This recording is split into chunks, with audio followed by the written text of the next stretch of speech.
एक इंटरव्यू सामने आया, उस इंटरव्यू में आप जैसों को हाँ जी खुल के कहा गया तो बस चमाशे की मिंडक है, टर करते हंड हैं, झंडे लवाने की इंदौर है, पैसे नहीं, कहाँ से आप, कहाँ सदस्यता आपके पास नहीं, और कौन लोग हैं ये जो कांग्रेस से टिकट मांग सके हैं। तो मैं आपसे पूछूं, आप किस हक से, किस हैसियत से, और मतलब क्यों घूम रहे हो टर करते? जो भी कैंडिडेट है दांगी साहब के अलावा किसी को दे दो, और सभी पूरे हल्के में ये है। वैसे तो हुड्डा साहब अगर मान लिया 1% ये लगाओ कि दांगी साहब को भी करेंगे तो लोगों के मन पे बोझ बनेगा। पूरे प्रदेश का या कांग्रेस का जिक्र करा जाए तो आप लोगों के ऊपर एक मुहावरा बना दिया, टुकड़े टुकड़े गैंग। हाँ जी। तो फिर तो ये चीजें साबित होती है कि हो आप लोग टुकड़े टुकड़े गैंग। तो बलराम दांगी जी स्टेज से खड़े होकर कहने लगे भाई ये कोई भी नहीं भरेगा, सारे वर्कर है। आप तो कह रहे कि वो वहां तक बात पहुंचाने ही नहीं चाह रहे थे कि आप लोगों की जो बातें हैं वो वहां तक बात नहीं, वो नहीं चाहते, वो नहीं चाहते कि वर्कर हुड्डा साहब से जुड़े या हुड्डा साहब वर्कर से जुड़े, वो नहीं चाहते। जो कांग्रेस के कैंडिडेट उठेंगे सिर्फ उनको विजयी मतलब जिताऊ कैंडिडेट मान रहे हो आप। भूल गए बलराज कुंडू ने पिछली बार सबकी आपकी कड़ टेकी थी, और उसको तो आप लोग छोटे छोटा बच्चा बता रहे थे भाई ये पता नहीं कहाँ से नहीं बच्चा।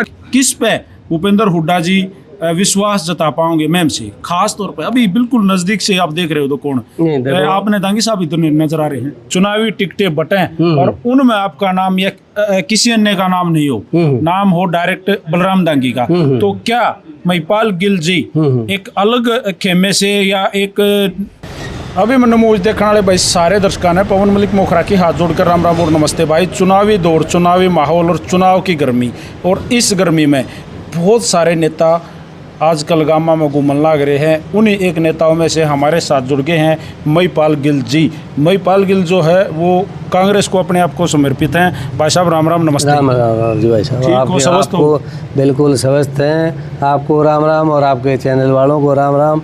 और आप भगवान करे आपका चैनल जो है बहुत फले फूले आगे बढ़े, इंटरनेशनल बने जी। देखिए गिल साहब मैं सीधी बात करूंगा, हाँ, बिल्कुल घुमा फिरा के नहीं करूंगा, बात कर देते हैं चुनाव की। हाँ जी, सर पे है 2 से 2.5 महीने, हाँ जी, मात्र आर पार हो लेगी कोई ना कोई। बिल्कुल ईब जो दौर चल रहा है वो चल रहा है टिकटों का। हाँ जी। तो क्या आप भी टिकट के लिए अपना मतलब जो दौर है वो चला रहे हैं? बिल्कुल बिल्कुल चला रहे हैं जी, टिकट के लिए प्रयास कर रहे हैं और गांव-गांव घूम रहे हैं। जैसा कांग्रेस पार्टी ने अब की बार प्रोसेस अडॉप्ट किया है कि वो सर्वे करवाएंगे, तो इसलिए गांव-गांव घूम रहे हैं। वैसे तो यूँ है कि भाई सभी आपस में लोग जानते हैं, पर ये है कि कहीं यूँ ना समझ बैठे कि भाई ये तो इलेक्शन में इंटरेस्टेड ही नहीं है। इसलिए लोगों से मिल रहे हैं, जा रहे हैं, उनको अपना पॉइंट ऑफ व्यू भी बता रहे हैं, और जो पार्टी जिस तरह का प्रोसेस अडॉप्ट कर रही है वो भी बता रहे हैं, ताकि सर्वे वगैरह जो भी हो तो उसमें ये आए कि भाई कौन कैंडिडेट बेटर रहेगा, कौन जैसे सरकार के जिताऊ कैंडिडेट है उस हिसाब से। चलो जिताऊ कैंडिडेट की मैं सीधे तौर पर अगर जिक्र कर लूँ तो पहले के भी कई बार के विधायक, हाँ जी, चेयरमैन साहब, मंत्री जी, हाँ जी, आनंद सिंह दांगी जी, हाँ जी, जो टिकट के लिए उनका जो बेटा है बलराम दांगी, हाँ जी, वो भी आपकी तरह लाइन में है। हाँ जी, लेकिन वहाँ से एक बड़ी खास बात आई है कि इंटरव्यू सामने आया, उस इंटरव्यू में आप जैसों को हाँ जी, खुल के कहा गया तो बस चमाशे की मिंडक है, टर करते हंड हैं, झंडे लवाने की इंदौर है, पैसे नहीं, कहाँ से आप, कहाँ सदस्यता आपके पास नहीं, और कौन लोग हैं ये जो कांग्रेस से टिकट मांग सके हैं। तो मैं आपसे पूछूं, आप किस हक से, किस हैसियत से, और मतलब क्यों घूम रहे हो टर करते? मतलब आप तो बस जस्ट एक मिंडक हो। देखो जी, हम इतनी इस तरह की भाषा का प्रयोग तो हम नहीं कर सकते। हम तो एक टीचिंग लाइन से हैं और सभी के लिए मान सम्मान है हमारे दिल में। लेकिन मैं ये बता दूं कि हम तो कांग्रेस के उस दौर में भी कांग्रेस के साथ थे जब कांग्रेस एक बहुत ही कमज़ोर पोजीशन में थी, जैसे इमरजेंसी के दौर में, 1987 के दौर में।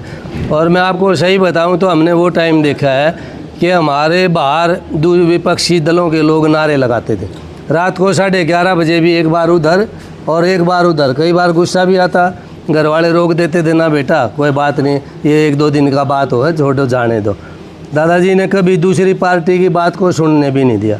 रही बात मेंबरशिप की, तो मैं मुझे बिल्कुल ये बात कही उन्होंने कि जो बाकी जो लोग घूमने लग रहे हैं ना, उनके पास तो कांग्रेस पार्टी की सदस्यता ही नहीं है। अगर किसी के पास है तो वो एक ही आदमी है, उसका नाम है बलराम दांगी। देखो मैं दूसरा मैं आपको ये दिखा देता हूँ कि पिछले 10 साल में आनंद दांगी अपने फ़ोटो दिखा दे और मैं अपने फ़ोटो दिखा देता हूँ रैलियों के।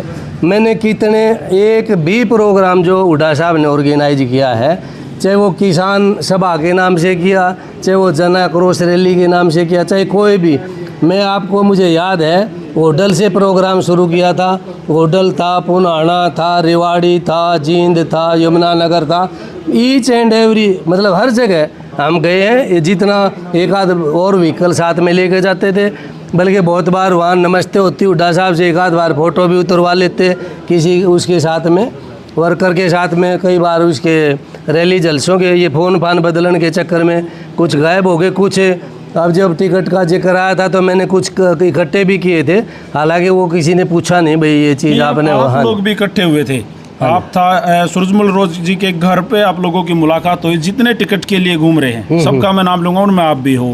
तो उस दिन आप लोगों ने भाई कुछ विरोध मतलब जताया था कि भाई इस तरीके से क्यों हमारे बारे में मतलब इसी भाषा का प्रयोग करा गया। ये बिल्कुल देखो, तो उस दिन क्या हुआ? देखो ये पार्टी में सही पूछो तो नेताओं की भी नहीं होती। पार्टी का मतलब है कि जिस संगठन में लोगों की श्रद्धा है उसका जो भी नेता है उसके प्रति उस मतलब समर्पित होना चाहिए, क्योंकि पॉलिसी मेकिंग के प्रति सारी बातें होती हैं। और कोई आदमी एकाधिकार दिखाए, हमें जब हम कांग्रेस में थे उस टाइम तो चौधरी देवीलाल की तरफ थे दांगी साहब, तो समझे ना, दांगी साहब तो बहुत बाद में उसमें आए हैं। वो तो कई बार परिस्थितियाँ ऐसी बन जाती हैं जिनमें सारा कुछ हो जाता है कि भाई वही चीज़ है, खींचातान इतनी होगी, सारा माहौल को भुनाने के लिए भी पार्टियाँ कई बार करती हैं। तो उसमें दांगी साहब का वो होगा, नहीं तो हमारे महम हल्के से तो हमेशा चौधरी राज सिंह जी कैंडिडेट होते थे और चौधरी देवीलाल के अगेंस्ट भी वो थे, उमेद सिंह जी के अगेंस्ट बहुत सारे मतलब राज सिंह जी हमारे कैंडिडेट होते थे। अभी जैसे मान लिया आपने कहा भाई आप सारे इकट्ठे हुए, तो उस दिन कोई विरोध जताया, हाईकमान तक अपनी कोई बात पूछाई उस दिन? देखो हाईकमान वहाँ कुछ हमारे जो साथी थे हमारी आपस में बातें हुई, उसमें हमने एक रिजोल्यूशन भी किया था वैसे तो, कि भाई जो है दांगी साहब की ये नाराज़गी इनके खिलाफ है ना कार्रवाई की जाए। मैं आपको ईमानदारी से बताऊं, लेकिन वो जिनको हमने जिम्मे लगाया था, अब मैं नाम नहीं लेना चाहता, अब उन्होंने क्या किया है हुड्डा साहब के सामने बात गई है या नहीं गई है, नहीं तो अब जैसे जा ही रही है मैं बोल रहा हूँ तो नाराज़गी तो क्यों नहीं होती। अब मैं आपको कोई अब दर शब्द बोलूँगा तो नाराज़गी तो आपकी भी होगी, देखने वालों की भी होती है। वो भी देखते हैं कि भाई एक सार्वजनिक जीवन में आदमी को असभ्य नहीं होना चाहिए। एटलीस्ट आपको किसी का काम कर सको या ना कर सको वो तो अलग बात होती है, कम से कम आपको व्यवहार कुशलता जरूरी है। मैं यहाँ एक चीज़ देखने लग रहा हूँ, मतलब देखिए मैं सीधी विधानसभा महम की बात करूँगा, अगर महम का जिक्र करा जाए या बल्कि पूरे प्रदेश का या कांग्रेस का जिक्र करा जाए तो आप लोगों के ऊपर एक मुहावरा बना दिया, टुकड़े टुकड़े गैंग। तो फिर तो ये चीज़ें साबित होती है कि हो आप लोग टुकड़े टुकड़े गैंग, क्योंकि बहुत सारे अलग अलग बैठे हैं और सारे आप अपने तरीके से करने लग रहे हैं। सही कहूँ मैं? नहीं, ये बातें तो इसकी बात नहीं, हम सारे अलग अलग नहीं कर रहे। सभी लोग ये कह रहे हैं कि हुड्डा साहब जिसको टिकट देंगे ठीक है उसको समर्थन करेंगे, और ये नाराज़गी कि भाई दांगी साहब जो है वो पिछली बार जैसे चुनाव हार गए थे तो उनकी पोजीशन कमज़ोर लग रही है, और यही बात हम उनको बता रहे हैं। ऊपर से ये उनकी जो भाषा है वो सभ्य भाषा नहीं है, तो उन सब बातों को देखते हुए हम ये कह रहे थे भाई हमारे में से जितने भी उम्मीदवार जिन्होंने भी अप्लाई कर रखे, किसी को भी हुड्डा साहब अपना नुमाइंदा बनाएंगे, सभी उसका समर्थन करेंगे। मैं मतलब अपनी तरफ से कह देता हूँ, मान लीजिएगा कि जो आप लोगों ने अप्लाई किया, जितने लोगों ने, आप लोग उसकी तो सपोर्ट करोगे, और वो अप्लाई वाले सारे रिजेक्ट होकर टिकट ही वापस दांगी साहब के पास आ गई, बाबू बेटे किसी को भी मिलती है, तो तब क्या जितने लोगों ने अप्लाई किया फिर उनका रिएक्शन क्या होगा? देखो पार्टी के साथ हैं या फिर टांग खींचने वाले? नहीं, टांग खींचने वाली कोई बात नहीं होती, विचार विमर्श करेंगे। क्योंकि जिस तरह के हालात पिछले चुनाव में रहे कि भाई दांगी साहब हार गए, क्योंकि दांगी साहब के विरोध में वोट जो है कुंडू साहब को डाल दिए लोगों ने, और फिर अगर मान लिया अब की बार भी इस तरह की घटना हो जाती है तो वो तो कुंडू साहब तो ऑलमोस्ट बीजेपी को फेवर करते हैं, तो फिर तो वो सिचुएशन थोड़ी डिफरेंट बन जाती है। तो उस स्थिति में ये सोचा जा सकता है कि भाई जैसे बीजेपी के 2 कैंडिडेट हो गए थे एक तरीके से, भाई शमशेर खरकड़ा भी थे और कुंडू साहब भी, दोनों बीजेपी के हो गए, तो क्यों ना एक इस तरह का प्रयोग भी हो जाए। अब की बार दो कैंडिडेट, भाई 2 कैंडिडेट का मतलब ये है कि कुंडू साहब को जो वोट पड़ी वो दूसरे कैंडिडेट को पड़ जाए, तो कम से कम दोनों, ये भी हो सकता है कि दांगी साहब जीत जाए, ये भी हो सकता है कि तीसरा जो कैंडिडेट खड़ा हो। अजीब बात कर रहे हो, मतलब आप जो कांग्रेस के कैंडिडेट उठेंगे सिर्फ उनको विजयी मतलब जिताऊ कैंडिडेट मान रहे हो। आप भूल गए बलराज कुंडू ने पिछली बार सबकी आपकी कड़ टेकी थी और उसको तो आप लोग छोटे छोटा बच्चा बता रहे थे, भाई ये पता नहीं कहाँ से नहीं, बच्चा किसी ने नहीं बताया। देखो ये हमारी भाषा है ही नहीं, हम किसी को बच्चा बताएं। हम तो सब हमारे जो बाकी कैंडिडेट थे शमशेर खरकड़ा किसी ने बताया होगा, लेकिन हमारा मानना ये है कि जो हुड्डा साहब को मुख्यमंत्री देखना चाहते थे वो ये उनको उस वक्त के जो हालात बने, दांगी साहब ने जो वहाँ मीटिंग में जो 18 अगस्त 2019 को हुई थी, वहाँ पर उन्होंने उनका जो स्टैंड रहा और फिर लोगों के मन में जो भावनाएं हुई, लोगों को लगा कि भाई हमारा तो सारे रास्ते ही बंद हो गए हैं, ना इधर के रहे ना उधर के रहे। तो उस स्थिति में उन्होंने सोचा कि बलराज कुंडू हो सकता है हुड्डा साहब को समर्थन करेंगे, तो उस भाव में सारी जो वोट हैं दांगी साहब के विरोध की वो कुंडू साहब को जा पड़ी। कम से कम 40 कैंडिडेट अभी आगे हैं जो अलग अलग पार्टियों से या निर्दलीय मुहिम से चुनाव लड़ने की सोच रहे हैं, बहुत सारे। आज ही एक और हमारे गांव में कल घोषणा हुई है कि पूर्व विधायक 2 बार इंडियन नेशनल लोकदल से वो इसी में विधानसभा के विधायक रहे हैं, बाली पहलवान जी मोखरा, बहुत बढ़िया। उन्होंने कल अपने निवास स्थान पे भाईचारा इकट्ठा कराया और उनसे पूछा भाई क्या करें, तो गांव बोला भाई चुनाव लड़ो। अब वो डोर टू डोर भी कर रहे हैं, हाल फिलहाल भी डोर टू इस टाइम भी। तो वो भी समझ लो मोखरा जैसे बड़े वोट बैंक में अगर एक कैंडिडेट आओ हर वो भी 2 बार का विधायक, तो चीज़ें परिस्थितियाँ बदलेंगी नहीं?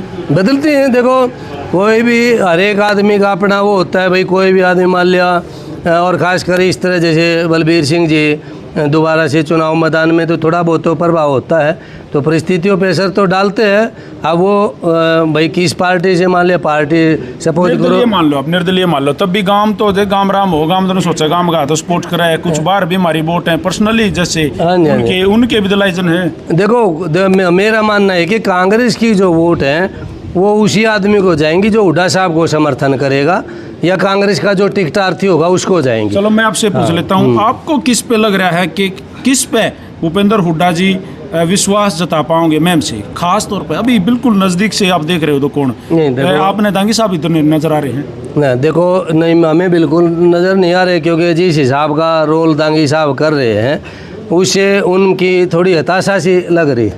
क्योंकि एक जो कॉन्फिडेंस वाली जो भाषा होती है ना, वो होती तो मान लिया मेरे को क्लियर करें भाई आपको टिकट मिलेगी, तो कोई मेरे को गाली भी देगा तो मैं कहता हूँ कोई बात नहीं भाई, हो जाता आदमी निराशा में इस तरह की हरकत कर देता है।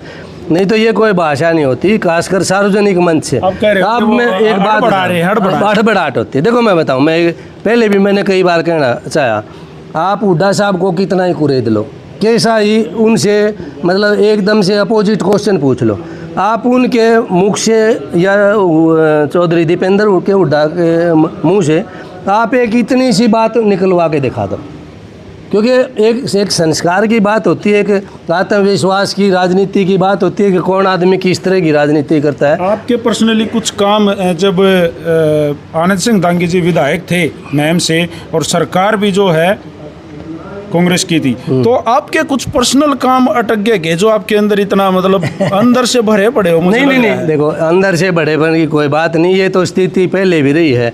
हमें यूँ लगा कि देखो हम चाहते हैं कि हुड्डा साहब चीफ मिनिस्टर बने, और ये दांगी साहब का जो व्यवहार है वो इस तरह का है। जब तक हुड्डा साहब के साथ बना रहे थे तब हम नहीं बोले, हम कहाँ बोले, हम तो ये कि भाई जब हुड्डा साहब के साथ भी बना के नहीं रखते हैं, पब्लिक के साथ बेटा दोनों के अलग जय बोलना अलग बात होती है और राजनीतिक जो चाल होती है वो अलग बात है।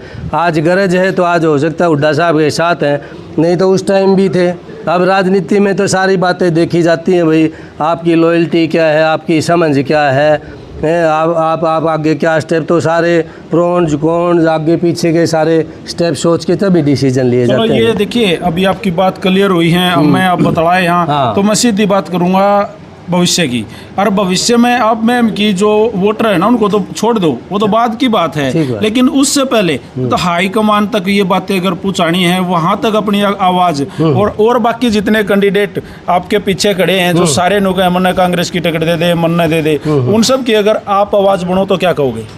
देखो, मैं अब आवाज़ की तो मैंने आपको बता दी पहले बात, भाई जो भी कैंडिडेट है दांगी साहब के अलावा किसी को दे दो, और सभी पूरे हल्के में ये है। वैसे तो हुड्डा साहब अगर मान लिया 1% ये लगाओ कि दांगी साहब को भी करेंगे तो लोगों के मन पे बोझ बनेगा, लेकिन फिर भी एक सेक्शन कम से कम 15-20 हज़ार वोटर ऐसे हैं जो बिल्कुल दांगी साहब के अपोजिट है। 15-20 हज़ार तो जीत हार निश्चित कर देते हैं, वही होते हैं खास। कुछ तो पार्टी के वोट हैं, कुछ पर्सनल भी तो उनके होंगे। देखो, पर वो तो देखो हर एक आदमी है, लेकिन ये मुझे नहीं लगता कि अगर दांगी साहब की, अब जैसे मैं यही बात कर रहा था, मैंने लोगों को खूब मतलब इस दाएं बाएं बात करके सारे तरीके से, आप भी पूछ सकते हो उनसे, उन्होंने कहा भी किसी को टिकट दे देंगे हम उसको जिताएंगे। हमारे लिए मैं कहता भाई दांगी साहब ने कह दे भाई 15,000 कह देता, कोई 20,000 कह देता, कोई कहता है एक भी नहीं है, लेकिन यहाँ आपके गाँव के लोगों ने सारा क्लियर कर दिया कि भाई हुड्डा साहब जिसको टिकट देंगे उसको जिताएंगे, चाहे कोई भी हो। ये चीज़, हाँ जी, तो चीज़ें सारी क्लियर हो गई हैं। भाई महिपाल गिल जी हमारे साथ जुड़े थे, इन्होंने कति स्पष्ट तौर पे अपनी नाराजगी जो है वो जाहिर करी है। नाराजगी की बात नहीं, नाराजगी की नहीं, मैंने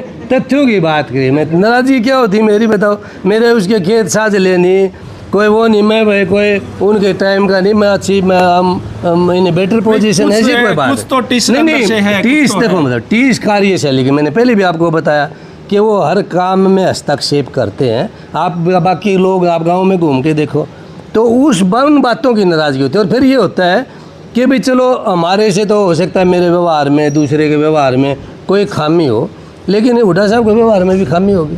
मतलब वो उनको तो कोई जो उनसे यस मैन उनका नहीं बन के रहता, वो सब उससे क्या नजर आई? देखियो, मैं इंटरव्यू का एंड करने लगा था, लेकिन मेरे इंटरव्यू आप पूरा आपने कमियां क्या नजर आई? मतलब क्यों आप सोच रहे हो कि भाई टिकट को बदला जाए विधानसभा में? नहीं, मैंने आपको बताया भाई, लोग सब कुछ मुद्दे ऐसे हैं, आपका और मेरा डिस्प्यूट है, कोई डिस्प्यूट है, मान लिया मैं कहता कोई भी, जैसे मान लिया खेड़ी में वाली बात है, मुझे किसी ने बताया कि रुझवाए की बात थी, भाई वो लोग रुझवाए ने उनका खेत जो है वो सिंचाई योग्य नहीं बन रहा था, पानी नहीं पहुंच रहा वहाँ पे, तो उन्होंने ड्रेन की को या रुझवाई की मांग करी उन्होंने। तो वो चाह रहे थे दांगी साहब को कि भाई आप हमारी ये ड्रेन निकलो, दांगी साहब सहमत नहीं हुए, तो उन्होंने सोचा भाई दांगी साहब की हो सकता है किसी दूसरे ग्रुप का किसी को इस बात से नाराज़गी हो या किसी को ये बात उल्टी पड़ रही हो, तो ये बात हमारी बात हुड्डा साहब तक नहीं पहुंचा रहे। और हुड्डा साहब भाई एक तो चीफ मिनिस्टर हैं, फिर रोहतक से भी हैं, तो क्यों ना उनके सामने बात रखी जाए। तो दांगी साहब ने उनको रोक दिया, भाई ना यहाँ ये नहीं मिलना तो उसके उनका जो भाषा में खेड़ी वालों ने बताई कि पानी तो पुल के नीचे के जाएगा भाई, यानी आप मेरे को अवॉइड करके आप हुड्डा साहब से नहीं मिल सकते। मतलब आपका कहना मतलब ये है, वो ये कहना चाह रहे हैं अगर ऊपर किसी से मिलने जाना है, चाहे दीपेंद्र से है, चाहे उनके पिताजी भूपेंद्र सिंह से अगर मिलना है, तो आपने एक ग्रीन कार्ड पास करवाना पड़ेगा। वट एवर इट इज़, ये बैरियर है बना रखा है। आप ये बता दो ना, मेरी आपकी भाषा में ले लो, मेरी मान लिया दांगी साहब से नाराज़गी है जी, और दांगी साहब मेरे साथ कोई ज्यादती कर रहे हैं, तो मैं हुड्डा साहब को नहीं कहूँ तो किसको कहूँगा? एज ए पार्टी के सतर पे भी लगा। आपने 1-to-1 मीटिंग करने की नहीं सोची क्या? किससे? दांगी साहब से? नहीं, दांगी साहब से तो हम शुरू में जब दांगी साहब उसमें थे, कांग्रेस में थे, तो 1-to-1 क्या, हम तो फैमिली तक जानते थे। अच्छा, पार्टी मीटिंग भी तो होती होंगी, मान ले मैम के लिए भी। हाँ। भाई पिछली हार थी, हार की अगर समीक्षा करी जाओ तो पार्टी मीटिंग हुई थी, बता देता हूँ। मैं मीटिंग थी, दीपेंद्र हुड्डा को आमंत्रित किया गया था, तो 14 के बाद ही बात है, यहाँ जो पुराना थाना है यहाँ पे जो कम्युनिटी सेंटर है इसमें मीटिंग रखी थी। और एमपी साहब क्या करते हैं कि वो जब वो आते हैं तो हर एक वर्कर से सीधा जुड़ना चाहते हैं, तो वो एक परफॉर्मा बनवा रखे हैं उन्होंने, स्लिप टाइप सा, वो भरवाते हैं सबसे, जिसमें होता है भाई नाम, फादर नेम, आपका गाँव, आपका फ़ोन नंबर, आपका व्यवसाय, आपकी उम्र, तो इस तरह की चीज़ें पूछते हैं वो। तो उन्होंने आके 5-4 जो वो थे स्लिप वो डिस्ट्रीब्यूट की थी। इतनी देर में वो बात उन्होंने बलराम जी ने देख ली, वो जाके स्टेज से कहने लगे भाई ये कोई भी नहीं भरेगा ये पर्ची। उनके सामने? मेरे सामने नहीं, वहाँ दांगे साहब नहीं ना, दांगे हुड्डा साहब नहीं आए थे। हुड्डा साहब से पहले आते हैं वो, है ना, पहले, क्योंकि फिर तो प्रोग्राम डिस्ट्रीब्यूट हो जाता है।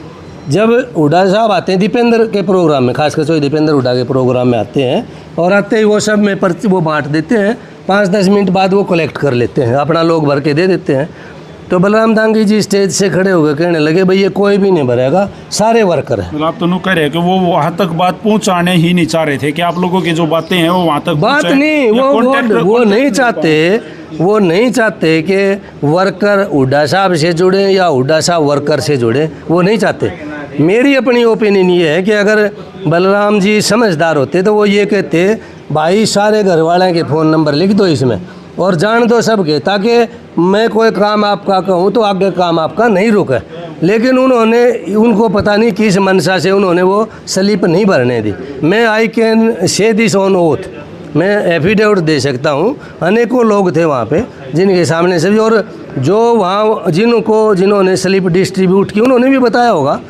उन्होंने ऐसी बात थोड़ी ना उन्होंने एमपी साहब को जाके नहीं बताया हो, उन्होंने भी बताया होगा। एक अंतिम क्वेश्चन और कर लेता हूँ, और ये इस इंटरव्यू का सबसे खास ये क्वेश्चन रहेगा कि बाय द वे कल ने जब चुनावी टिकटें बटें और उनमें आपका नाम या किसी अन्य का नाम नहीं हो, नाम हो डायरेक्ट बलराम दांगी का, तो क्या महिपाल गिल जी एक अलग खेमे से या एक स्वतंत्र के तरीके से?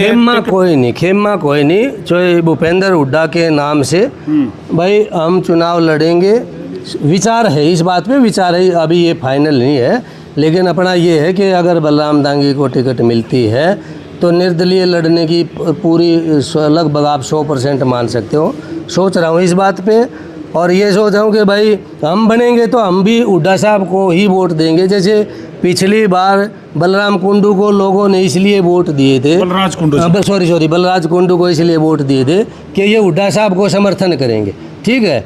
और मैं भी उस पे, क्योंकि हम तो हैं ही हुड्डा साहब की तरफ, और फिर भी कोई इस तरह की परिस्थिति आई तो हम हुड्डा साहब को लेट डाउन नहीं होने देंगे। सीधी बात ये, वी आर विद चोई भूपेंद्र सिंह हुड्डा, हम लोगों के साथ हैं।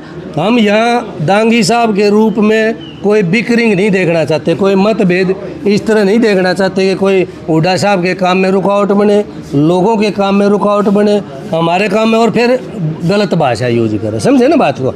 इस तरह का नुमाइंदा नहीं होना चाहिए। काम किसी का हो ना हो, आदमी को मोटिवेटिंग होना चाहिए। भाई मैं तेरा, देखो मेरे से नहीं हो पाया, चल तेरे को हुड्डा साहब से मिलवा देता हूँ, भाई वहाँ नहीं हो पाया, चल वहाँ मिलवा देता हूँ। छोटे भाई नाराज नहीं होया करें, ये बात हो गई थी। ये नहीं किया कि भाई ना हुड्डा साहब से कैसे मिलेगा और भाई दबा के रखने का प्रयास, ये नहीं है। हम तो टीचर हैं, हम चाहते हैं कि सब लोग आगे बढ़े, अपने सामर्थ्य के अनुसार आगे जाए और भगवान उनको हमारे से भी बड़ा बनाए। हम इस सोच के आदमी हैं, समझे ना बात को? जिनको तस्वीरों में आपने देखा और अभी आपने सुना, महिपाल गिल जी, गांव खरेटी है इनका, और महम विधानसभा में इनका गांव आता है। राम भी प्रसन्न हो गया, जल्दी जल्दी इंटरव्यू खत्म करते हैं। राम राम भाई साहब, नमस्कार। आप ये मोहित जी वहीं थे उस टाइम, जहाँ भी इंटरव्यू देता हूँ वहीं बरसात होती है। जी राम राम भाई साहब। थैंक